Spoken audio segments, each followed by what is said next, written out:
เอาไปก่อนพี่ไม่ส่งตัวแทนพี่กลับไปก่อนเลยพี่กลับไปก่อนคุณจะถอยไม่ได้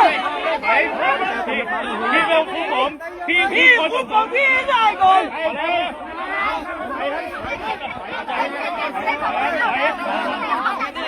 ไม่คุมหัวคนเอง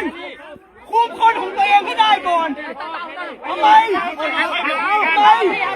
คนเองนี่มันดินของผมไม่ใช่ดินของเขาไปไม่ต้องทำขาวคนตัวเองดิมาเอาทำไมไปออกใจพี่มาก่อนต้องไปก่อน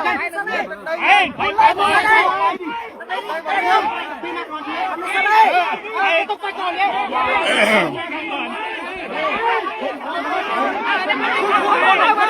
ไม่ได้หรอ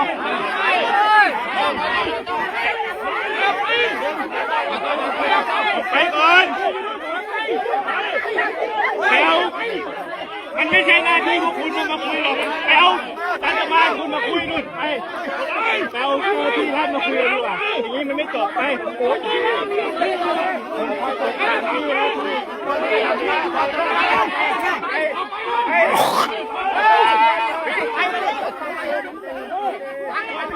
เดี๋ยวเราค่อยคุยกันเดี๋ยวเจ้าหน้าที่รัฐมาคุยกันดีกว่าแล้วพี่เข้ามาทำไมเนี่ยเกียรติอยู่นู่น